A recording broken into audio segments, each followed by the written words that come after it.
Hi everyone, and welcome to this Wednesday's webinar, which is all about timers.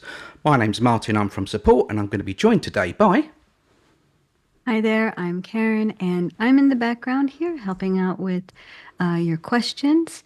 And if you have a question, please use the Q&A tab, which looks different now, Okay. but you get the idea. But you get the idea. Add your questions there because that's where we're looking for the question. So don't add them to the chat. Use chat to, say hi to everybody, but use the Q&A to add your questions, and we'll get to those questions intermittently throughout the webinar. And I'll see you on the other side. Thank you, Karen. Right, as said, hi everyone, and today's webinar is all about timers. And what we've got is a few little projects, and the whole point of this is to give you some ideas what you can do with them. Okay, so we can jump straight in. I've got basically it's a 3-node project, so this is all going to be about skins really, and what we're happening in the skins. So when we finish, we can just parcel up the skins. We'll just have them as a download, so you guys can get to them after the webinar's finished. But basically, it's just a 3-node project, and that's that. Okay, so timers. I'm going to go into the skin editor, and you'll find the timer element here in the tools, and it says draw timer. Now, it comes with its own little settings, and so out the box it can do something which is quite cool. So just to demonstrate that, I'm going to drag an image in. I'm going to anchor the image into the center and double click where it says position to center it. And then what we're going to do is select the timer, and I'm just going to draw the timer. And as I draw the timer across the corner or the middle or wherever, it then makes the timer the parent element and the image the child element. So what will this do? Right, well, before I go any further, what I'm going to do is with the timer, I'm going to center it in the screen or in the window. And when we open it, so let's just save the skin. I'm going to use some keyboard shortcuts at the top of the screen. When I do use keyboard shortcuts, you'll see them. There you go. So there's the Option key. That I'm on the Mac, so that's the Alt key for you PC users. And when I press Command, basically that'll be Control for you PC users as well. Okay, so I'm going to do Alt, Command, and G for generate the output. Yes, that then generates the output, and here it is. Okay, so you'll see that we've got the welcome screen, and then it magically disappears. Right, how and why has it done that? Oops. Right, it's done that because the timer has some default settings. So if we have a look at the timer element, so I'm going to select it. Let's have a look through its properties. Now with the properties, like with all of our elements, they have a common theme. We have position, appearance, accessibility, but each element will have a tab for its unique function. In this case, the timer one has got a timer tab. So basically, what we've got here is under visible, we've got a visible logic block, and it's set to when active equals false, it hides. So you can see that the timer itself is visible, and when the timer stops working, it hides. And the default for the timer is when the images are ready, it's going to give a count for 5 seconds, and then after 5 seconds it will deactivate, and it will only do it one time. Okay, so that is what we get. So we open that up. There it is. I'm using the skin preview now, and you can see after 5 seconds it hides. Okay, so that's its default. What I want to do is have a look at these different types. So we've got the images ready, and then we've got the start. Basically, the difference being here is images are on start. As soon as the timer is loaded into the skin, it will start the timer. With images ready, it's more to do with when other elements are loaded, like I don't know, videos and images and whatnot, as it says on the tin. Then it starts a little later. So if you want something to start straight away, then it start. If you want it to start when everything's loaded, then that's the one you choose. We also have a player inactive. This is quite cool. This always says to me kiosks and things like that, or when the panorama's been left for a while. So what I mean by that is if we've got visibility selected, let's have a look at the logic block for this. It says when it's active is false. I'm going to set that to true. Okay. And then I'm going to also reduce the time so we're not waiting too long. So I'll reduce that down to 2 seconds. And what's going to happen here, he says, now I know I've got this wrong because I'm seeing it. So let's deselect visible. And then what's going to happen is after 5 seconds, or 2 seconds in this case, because I reset the time, the timer deactivates and we see it. Now, picture this, something like a kiosk, and you might have this set for like 45 to a minute, 45 seconds to a minute. And the idea is as soon as somebody starts interacting, the timer starts and it hides that welcome screen. When somebody stopped interacting with it, the welcome screen then pops up for the next customer, so to speak. So that's our player inactive. That's quite a useful one to have. Okay, the other type we've got is manual. Now this is quite cool because when we go to manual, you'll see that the timeout in seconds disappears, or it grays out, not disappears. So what I'm going to do is just hide these. And what we're going to do here is I'm going to have a couple of buttons here where we can manually start and stop the timer. So let's just call that start. I'm going to label this start. And the action for this is going to be mouse click, set variable value and the value I want. So I'm going to say 2 seconds, and we just select the target is going to be the timer. Now what I want to do quickly is just make sure that the timer is set up for doing this.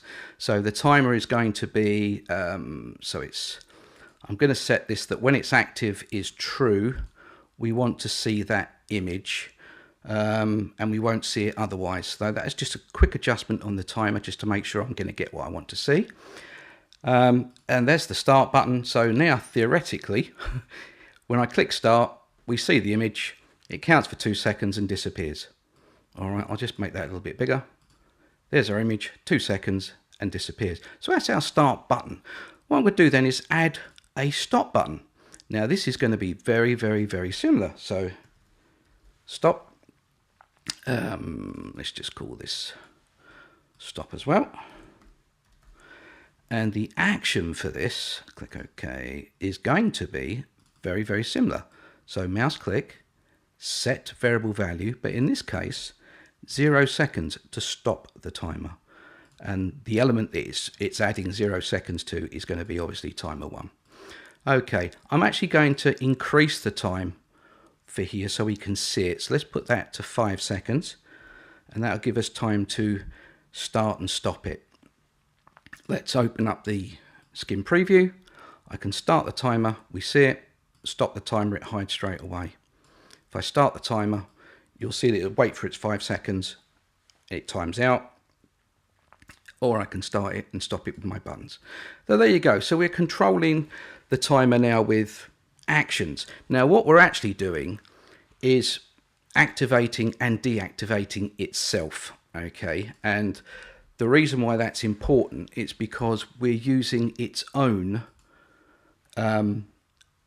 logic blocks, because we've got our image as a child of the timer. So whatever we're doing it with the timer, and the timer is reacting to its active trigger.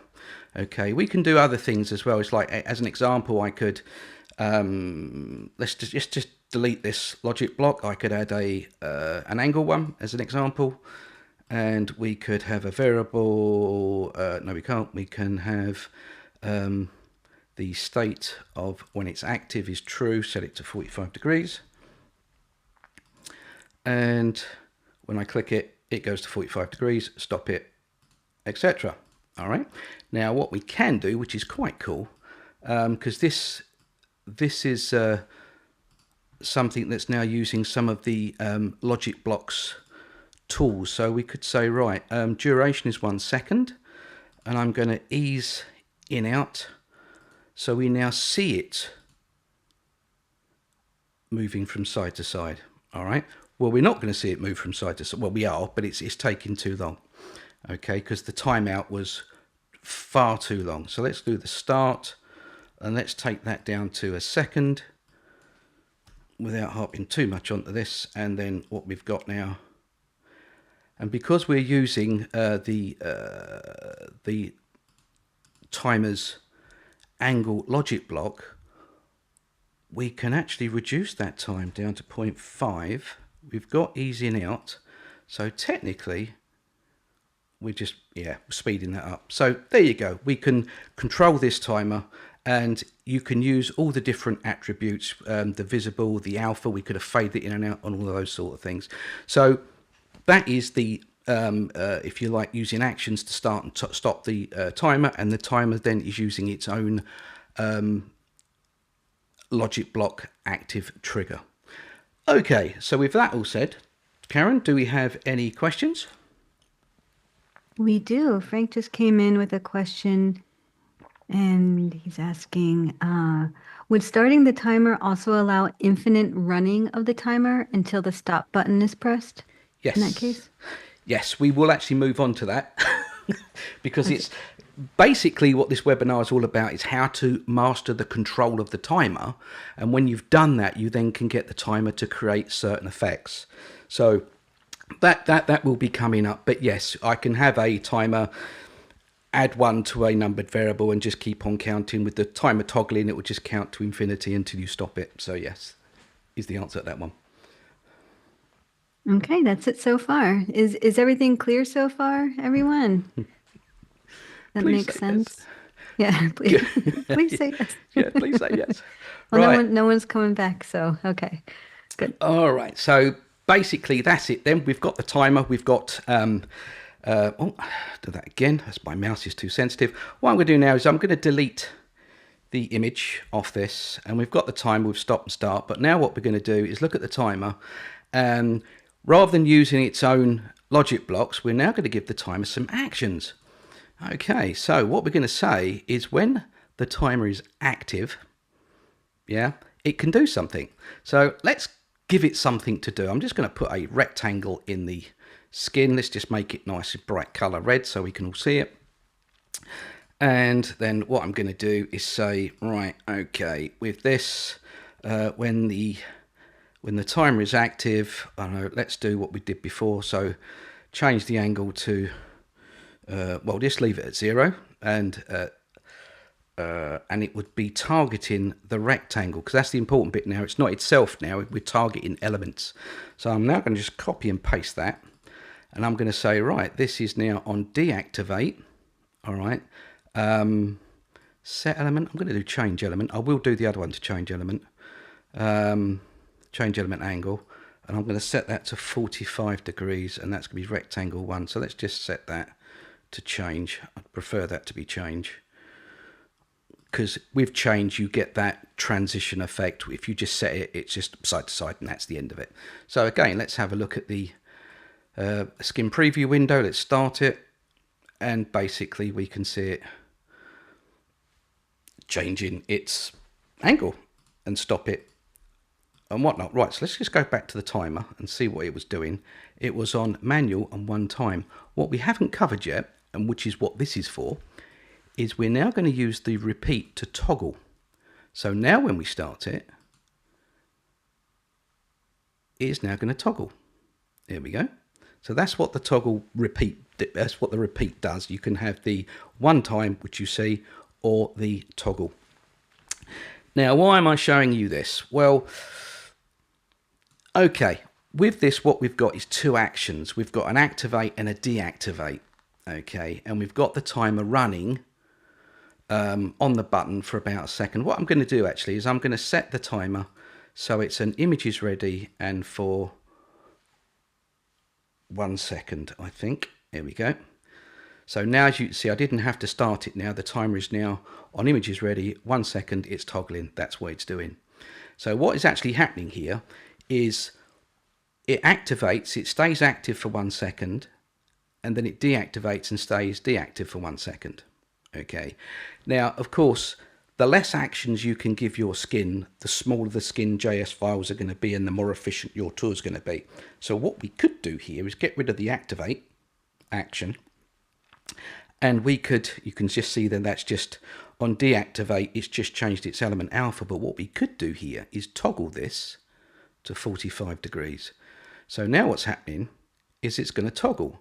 But as you can see, it's much slower, because what is happening is that the timer then activates stays in activation for 1 second, then it deactivates, and so it's in deactivate for 1 second, and so that loops. So basically we're only visiting the deactivate once every 2 seconds, hence why it's slowed down. So with that in mind, what you would do is just simply increase the speed by half, and then we get to our second back. There you go. So every second we are now deactivating. So that's just something to be aware of. You can cut down the amount of actions you need to do something, and but you just have to be aware that the timer does have its active state, and that time period that you've set is how long it will be in that state for, and then obviously when it's deactivated it will be in that state for the set amount of time. Okay, so what we've covered here so far is just using the timer to activate logic blocks, its own logic blocks, and we can now use the timer to activate and deactivate as the source actions as well. What I want to do now is show you how to use a timer with a variable. So what I'm going to do is I'm going to start from scratch. I'm just going to delete everything, and I'm going to give the skin a variable, and this one is going to be, I don't know, HT Annie. It's my favorite one. You've probably seen these before, and I'm going to set this to be a boolean, so a true false variable. And what I'm going to do is add the timer, and we're going to call this timer the HT node timer. There you go. And this timer, we're going to give it the attributes. Now I don't have to worry about the visible logic block because I'm physically not using this as a to be a parent element and have child elements. That makes no difference. You can just leave that. The interesting bit for me is going to be when it starts, his image is ready. I'm going to set the timeout to be in half a second because I'm only going to be using a deactivate action. I'm not going to have 2 actions in there, and I'm going to get it to toggle. Okay, so that said, I'm going to deactivate, set variable value, htAny, and I don't want it to equal true because that's a one-time affair. Once I've made it true, it doesn't matter what this does, it'll always be true. What I want it to do is toggle. So if we select the operation, you'll see that we've got some options here, and one of them is not. Now, in layman's terms, the not is a toggle. Basically, when this action triggers, if it sees it being false, this is saying it's not false and turn it to true. So the next time this then activates or triggers, it will say, oh, it's true. Not true, I'll make it false. So basically we're toggling that variable value. Now to prove the point, what I do like to do, and those that have seen my webinars or have webinars in the past, if I add a text box, I'm going to call this H1, so helper 1. I like to color them as well to orange because I know anything in the skin needs to be deleted before it goes off to anybody, because this is just purely there to help me. And then what I'm going to do is highlight this text and use our insert placeholder. So I click that, variables, and that is now going to display the contents of that variable. As you see, it's true. Okay, so let's go back to the timer. So image is ready, starts toggling. So on deactivate, set variable value. I don't want it equaling, I want it to be a not, go. And you'll now see that it's toggling. There you go. So that's setting up the basis of my animation. I've now got an engine to drive the animation. Okay, so let's just make this animated point hotspot. I'm just going to go to our components toolbox, icons. I kind of like this one, so I'm going to double click and add that to the skin. Let's bring that in so we can see it within the preview. I'm going to keep the preview open so you can see live what's going on, and we're going to call this our icon underscore HT nude. There we go. And then now what I'm going to do is I'm going to select a rectangle, add it to the skin, and I'm going to make that 20 by 20 pixels. I'm going to call it, whilst I'm here, I can obviously change the ID here, or I can double click in the tree. Choice is yours, but I'm going to call this HT underscore node underscore ring underscore 1. Okay. And then I'm going to deselect its background. I don't want that. Leave its width at 1. Color is black. And I'm going to set the radius to all the 9s, so it's a circle. There we go. Now, shortcut here, if I select an element and I select its anchor into middle, basically what's happening, if I hold down the Alt or Option key and drag it onto another element, in this case the icon, it will automatically center itself. Here we go. Now what I didn't do, which I need to do on this one, is on this icon, is set its size to 32 by 32, or we won't be able to see it.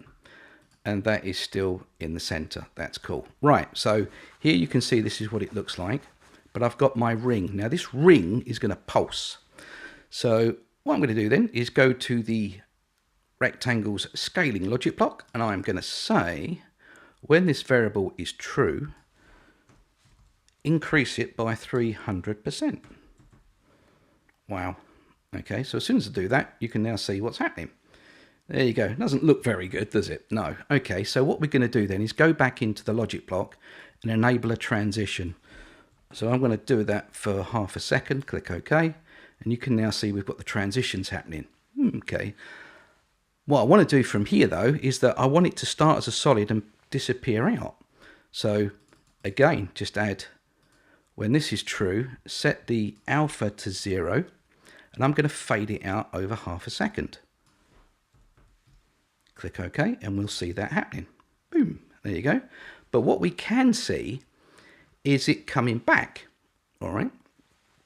Because we can see both directions. It's visible all the time.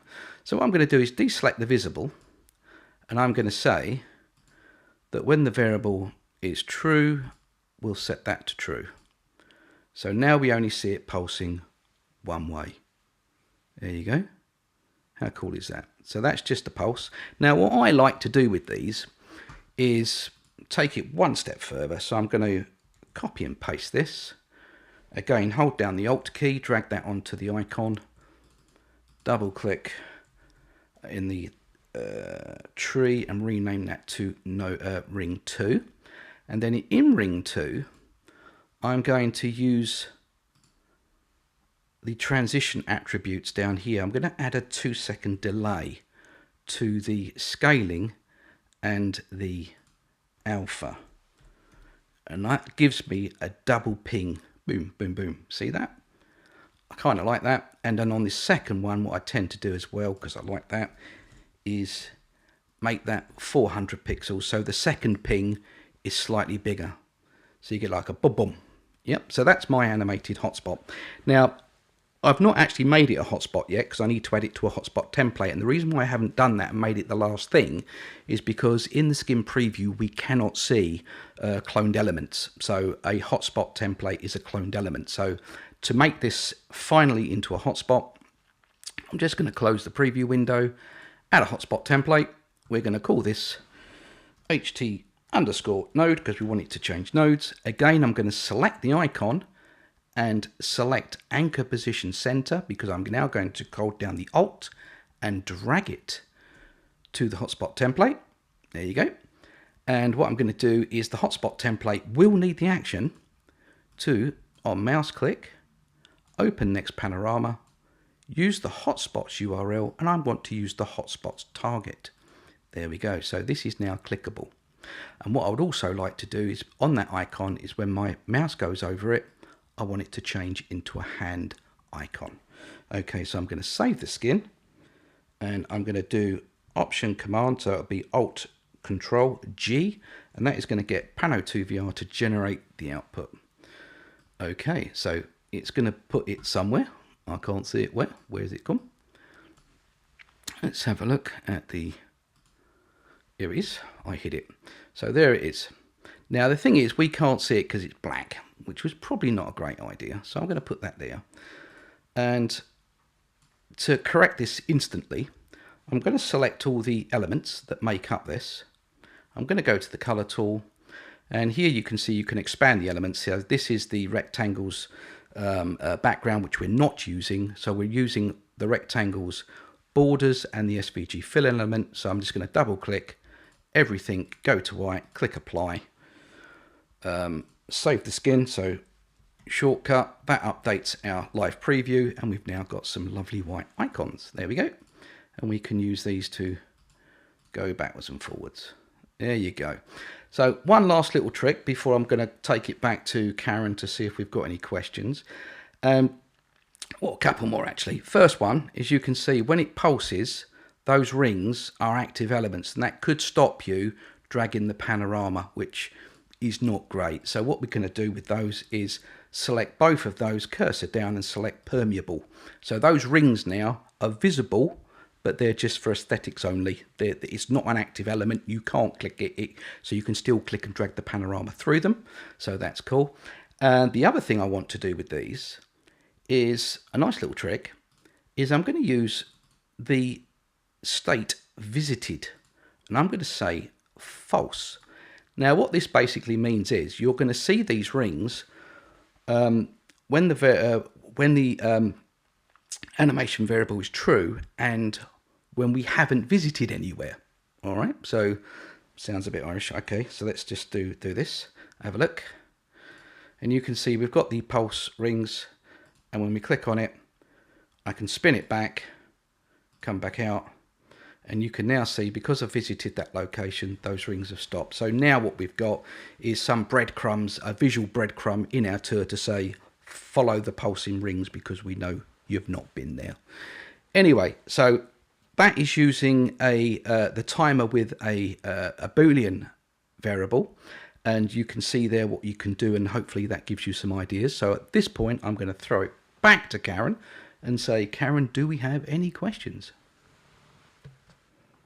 Hi. No, there are no questions yet. So I think everything is clear. Okay, cool. Right, that was just enough time for me to have a drink to wetten the vocal cords. Right, okay, so the next thing we're going to do then is look at a timer with a numbered variable. Now this gives us a lot more control with the timer. This is actually quite a cool thing to master, and to be perfectly honest, it isn't that hard. Once you've got into the swing of this is actually quite a good thing. Now I don't want to see this helper anymore in the preview, so I'm going to deselect visible. So if I you see the preview, if I because I don't want it distracting, so I'm going to turn that off. I'm going to keep with the same skin. But now what we're going to do is I'm going to create another variable, and I'm going to call this text underscore fx. Text fx. There we go. I'm going to keep it as a numbered variable because that's what we said we're going to do. I'm going to add another timer to this project, and what we're going to call this is fx text timer, and I'm going to set this up for images ready, again half a second, because I'm only going to use one action. I'm not going to use the activate and deactivate, just going to use the deactivate. I'm going to set this to toggle, and this time round I'm going to say on deactivate, set a variable value. I need to set the variable because now we've got more than one. We've now got to choose it from the list, and I'm going to plus 1. Boom, there we go. So we've now got a numbered variable, and every time we're deactivating the timer, it's adding 1. Now I'm going to add another helper so we can see this. So we'll just call this H2, and again give it a color so we know to delete anything orange. And then what we're going to say here is we're going to highlight this text, and we're going to use the insert placeholder button for the variable for the text fx variable. Okay, so you can now see this counting up. And as the question was before, can you have a counter counting indefinitely? This is what it will do. I really don't know how many characters and digits it will do, but it's a lot. So we'll just leave it at that. But anyway, so we've now got this timer that's counting. Okay, again, I'm going to leave the preview open so you can see what's going on. So I'm going to add my text box that we're going to add an effect to. So let's just call this our fx text. And if I double click the text box, I can open up the editor and we can edit the text in it straight there. So we're just going to call this text fx. Let's just keep it standard. So there we go, there's our text box. What I'm going to do now is I'm going to add a surrounding container. So I'm just going to drag a container and draw it around it. So we're just going to call this our, let's just CFX container. Okay, now what I'm going to do with the container, as you can see, there's the text box there. Let's just move that so it's in the grey area so we can see it out the red text. There it is. Now the container itself, I'm going to set to masking. All right. Actually, I won't do that just yet. What I'll do is I'll set the text, because it's actually sitting 0, 0 inside the container, but I'm going to move it 100 pixels to the right. So you see this move to the right, but now if I set the container to masking, you'll see what it's doing. We can no longer see the text box because the text box is outside this masked area. Okay, so I'm just going to go back to the text box, and I'm just going to deselect borders, so I just want to keep it its size. And what I'm going to do here is go to its position, logic block. And what we're going to say is the text FX, if it is more than 1, and then, what am I doing? Less than, so equal to and less than. So it's more than equal to 1 and less than and equal to 2. I want to move it to position 0. So what's going to happen here, as soon as I click OK, keep an eye on this. When I click OK, boop, you'll see that the text box appears, it counts to 2 and disappears. Right, but we're going to add our transition effect. So set our ½ second. And we're going to now, as soon as I click this, again, watch this area, ready, steady, slides in, counts to 3, gets to 3, and then slides back out again, because it's only moving to position 0 when it's between 1 and 2. When it's higher than that or below than that, it then parks itself back to its 100 pixels. Right, okay, so let's go back to this. Now, this is a logic block. These are expressions, and inside an expression is a condition. So I'm now going to add another expression. All right, so there we go. Add another one. And I'm going to say when this equals 3, we're going to move this to minus 100. Now what that's going to do is slide it in. So we're going to go from 300, which is not visible, slide it into 0. So it's now visible inside the container. And then when we get to 3, slide it back out. Again, look in this area. When I click the OK, you'll see it happening. So slides in, 2, 3, slides out. At 4, you'll see it slide back again. The reason being because a logic block, it's saying that anywhere between these two numbers, put it to 0. When it's 3, go to minus 100. But anything before or after these numbers, it will return back to its original home position, which is 100. Okay, but what we can do is under the visible logic block, say that when that variable equals 4, set the visibility to false. So now when I click OK, look at the text box, at this area again, ready, steady, go. You'll see it slides in, slides out, and at 4 it hides so we don't see it come back. There you go. So that gives you a nice slidey in and slidey out text box effect. But this timer keeps on running. Now this is a key thing with timers. Timers will take up system resources, and so you don't want timers running indefinitely on their own if you can help it. All right, with the hotspot, that's pulsing all the time, that's fine.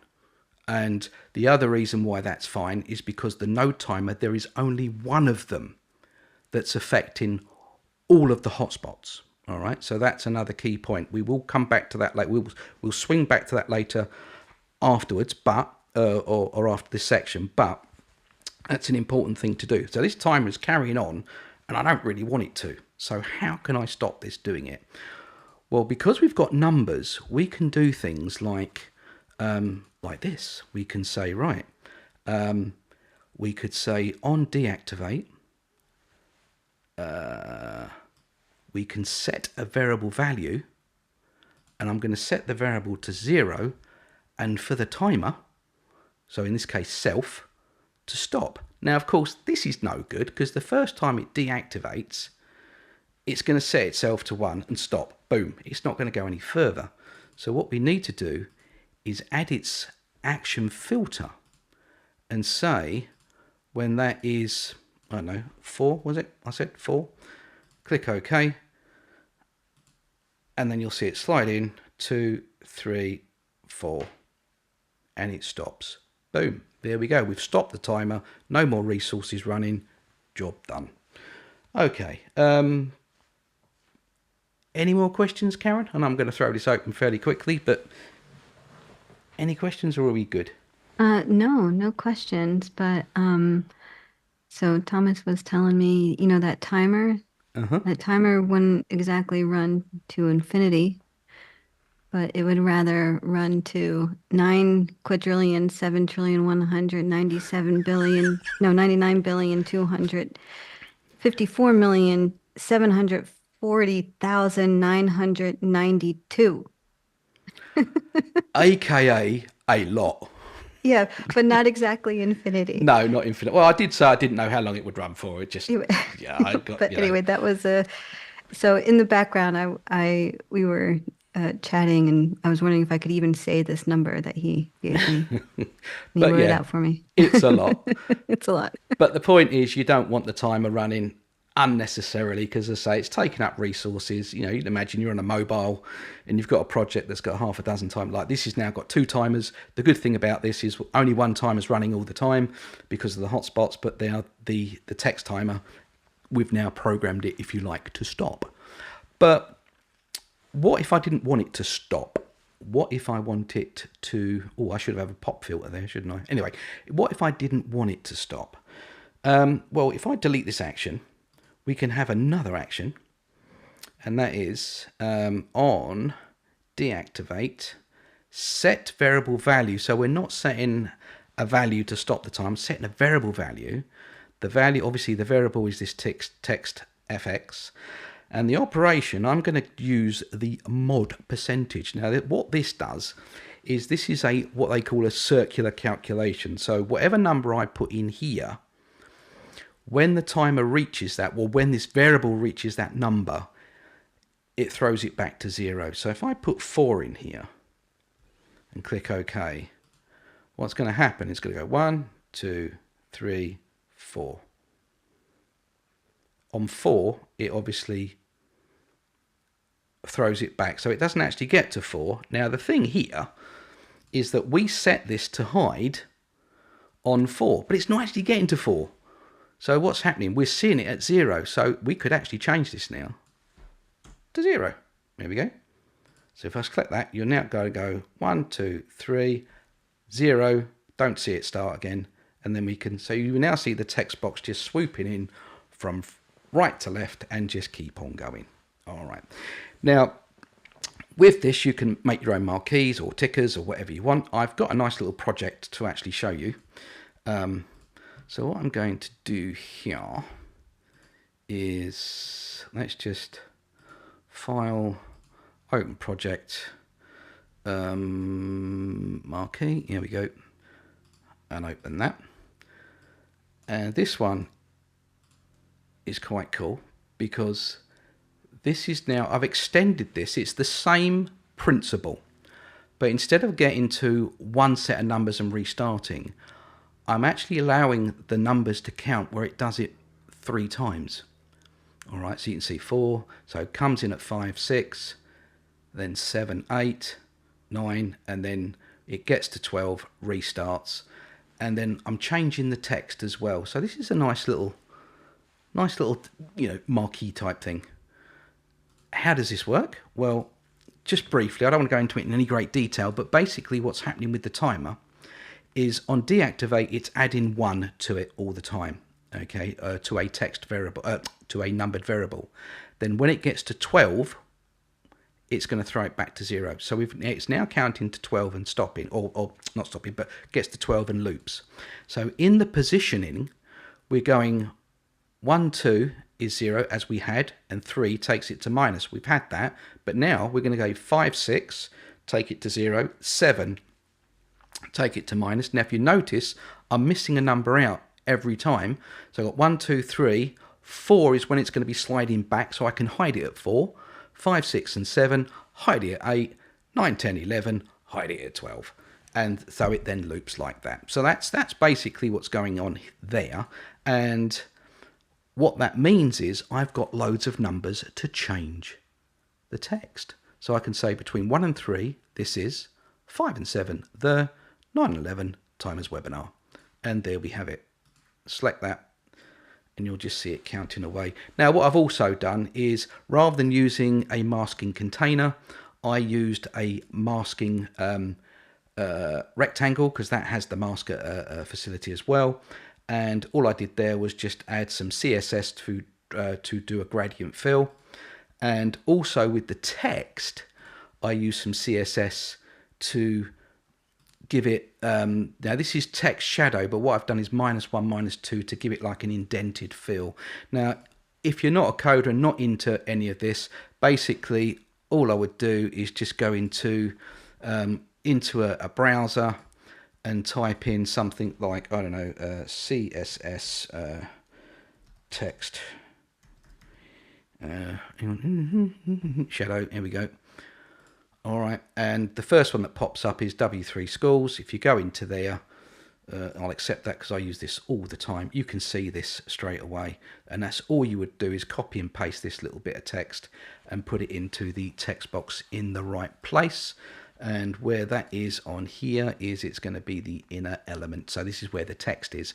And all I've done, instead of just having positive numbers to have a drop shadow, I've just made them negative.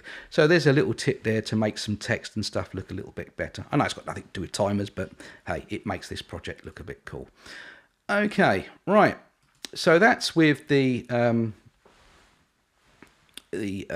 numbered variable. What I want to show you now is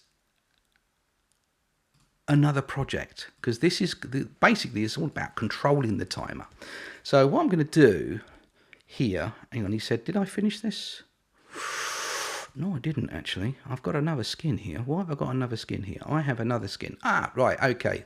What is this skin for? Okay, with this timer, you'll see it's looping, right? I'm going to delete that, and I'm going to say, right, on deactivate, set variable value, or set value, not variable value, 0 to self. And we're going to say when that reaches, I think 12 was it? So variable doodle-a-doop, that's the variable. When it gets to 12, not 1200, 12, trigger this action. So it's going to be on deactivate, set the value to 0 self. So it's going to stop the timer. So now what we've got, if we've opened this as a ticker, we could use this as like a welcome thing. So say, hi, this is our new tour, blah, blah, blah, blah. And when it gets to 12, it will just quite happily stop. Boom, no more. Okay. And what you could also do with this is on the visible, on the rectangle, is under its visible logic block, say, when the variable equals 12, actually not visible, I'm going to make it even more good looking. We'll do it under the alpha. And what we'll say is that when the variable marquee equals 12, come on, set the alpha to 0, and we're going to fade it out to 0 speed, or a duration of 0.5. So let's see what that does for us. So basically it starts counting, it brings in the text, so the timer's running. When the timer gets to 12, it will stop, and then the visible logic block will detect it says 12 and then fade out. Boom, done. There you go. So that's that. That's what I wanted to show before I moved on. Okay. I've got another little project, and it's an intro animation. And again, this is all about controlling that timer, because basically a timer, you can start and stop it, job done, but the different ways of starting and stopping it. And again, projects to give, to inspire and give some inspiration. And this is what this is all about. So let's have a look at this. Look at this. We've now got a little ticker or little welcome, and you can see it builds itself up and it unbuilds itself. So let's see that again. So you can see it building up. Got 3 rectangles that slide in. I've got another one that slides out. Got the timer sliding in, the text sliding in and out, as we've seen how to do that. And at 20 it stops. But I don't know if you saw this, but watch this timer. If I refresh the page, you'll see it counts really quickly to about 8, slows down, gets to about 12, and then boom, starts counting quickly again. So basically what it's doing is it's counting quickly to construct the welcome screen. It then slows down so you can see the text for a bit longer, and then it speeds back up again to deconstruct the screen. So move everything out the way again. So let's just see that. So there's the times coming in. It's slow, gets to 12, and then it can then deconstruct fairly quickly. So how have we done this? Well, again, using a numbered variable. If we have a look at the skin and have a look at the timer, we have a look at the timer's properties. Now you can see this. I've got a timer that's we've got we've got a container that's got a mask, and we're sliding in our different elements and sliding up and everything else, but it's all controlled by this timer, and each one's doing it with its own logic blocks, so position logic blocks and visible logic blocks, etc., etc. It's all driven by that.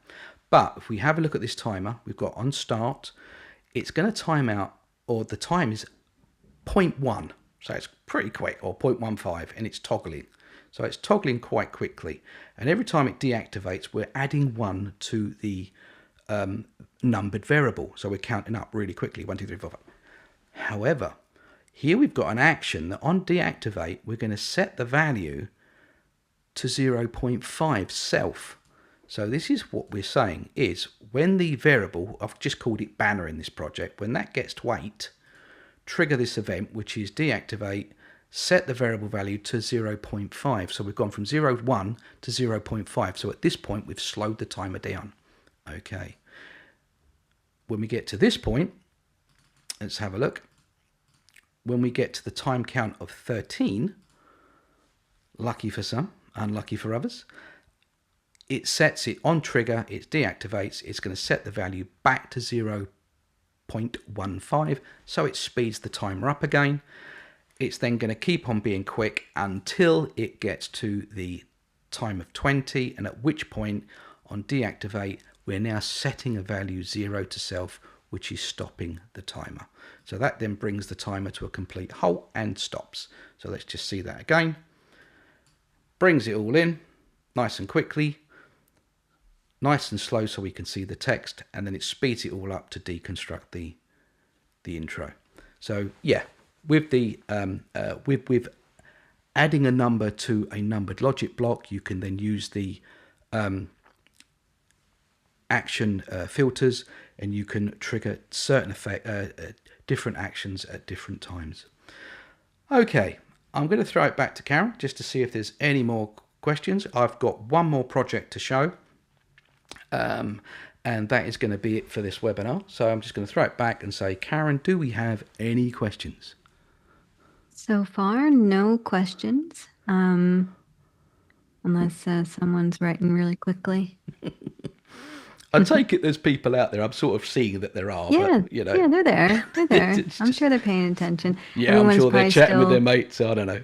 They're down the pub. Just taking it all in. Yeah. Okay, all right. I've got one more little project, and this is all about where to use timers. Now, this was a little project that was built for mobile phones.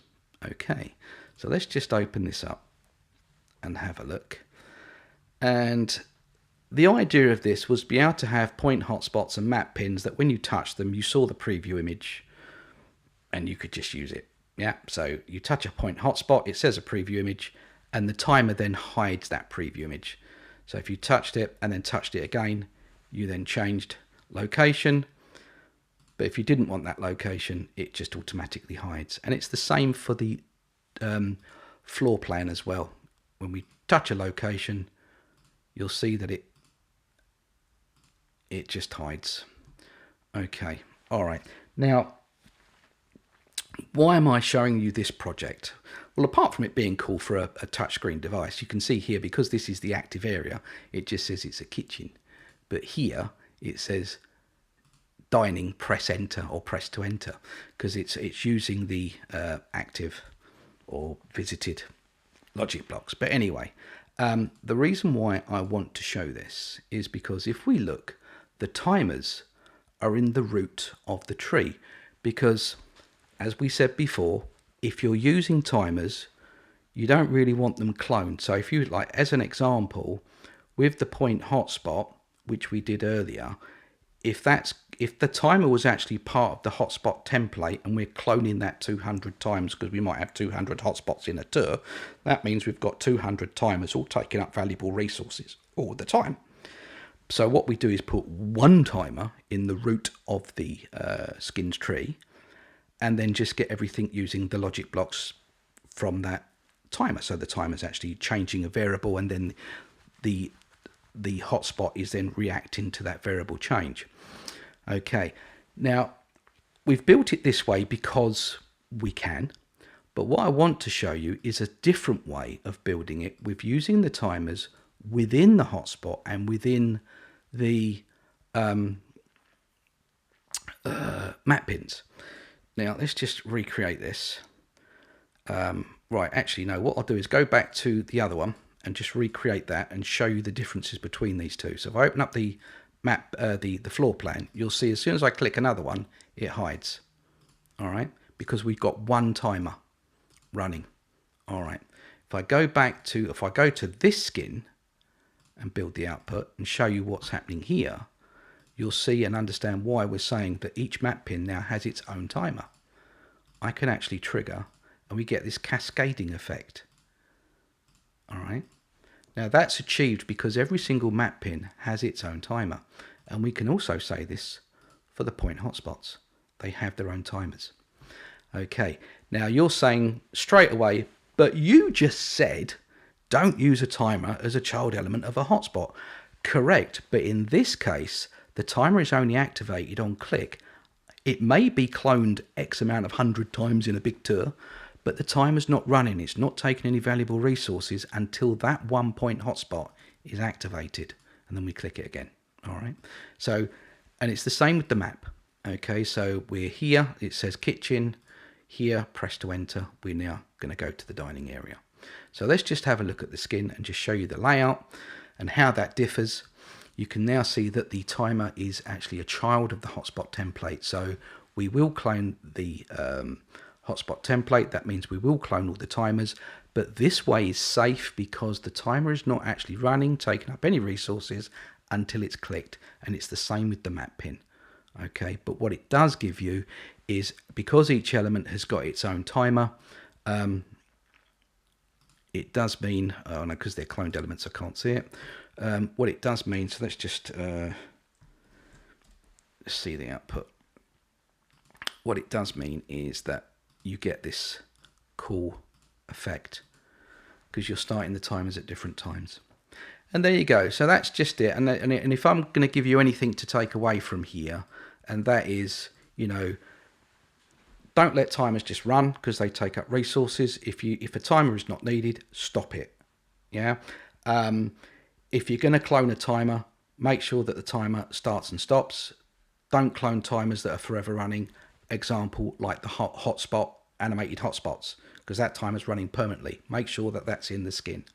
So yeah, that's all the do's and don'ts, and hopefully what this has done is shown you ways of controlling the timer, how we can use the timer itself to start it and stop it, how to toggle it. We can use actions to start and stop it. We can use actions in the timer to affect other elements, and then we can use the timer to affect variables that then can affect globally many elements. So I think that's just about done for all the timers, for everything on the timers. I'm going to throw it one more last time to Karen. Do we have any questions? I couldn't find my on button here. No, there's no questions, but hey, Gabor, you have your hand raised. Is there a question that you wanted to ask us? I couldn't write to you fast enough, so just let us know. Right, okay. Well, whilst we're waiting, shall we talk about... Oh, hang on. Okay, he says it's just by accident. Okay, that's right. cool. Excellent. Right, well, whilst we're chatting then, Karen, how about we tell everyone what's happening in the next webinar and when it will be? Oh yeah, we have our next webinar. We're on a roll with our webinars, and the next one is customizing the default skins. So yeah, I think the idea there is, how to change or swap out the hotspot icons so you can use the default skins and learn how to change those icons, add your logo, add some other overlays, and yeah.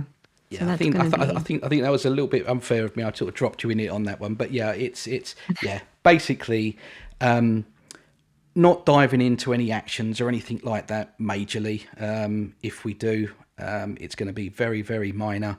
It's basically getting our default skin and making it yours, if you like, making it with your colours and making it with your logo, and just and adding your own icons, and how to do that. So not diving into any logic blocks and getting really complicated. It really is just touching it. I'll just add it's on the 16th of October. I believe Karen's got a link for it already. Put a link somewhere, I think. Oh, yeah. webinar chat. She's already put a link to it in the webinar I chat. put it there. Yeah, Awesome. hope you guys can join us there. Yeah, okay. So that is the next one then. And as I say, I think I'm done here. I think we've covered everything to do with timers. And thank you all for joining us today. Great, thanks. Everyone's saying thank you if you didn't see that, Martin. And we thank you for joining us and hope to see you next time as well. And thanks, Martin, because you had some really nice creative ideas there. Thanks for sharing that with us. Excellent. Right. Goodbye, everyone. Bye.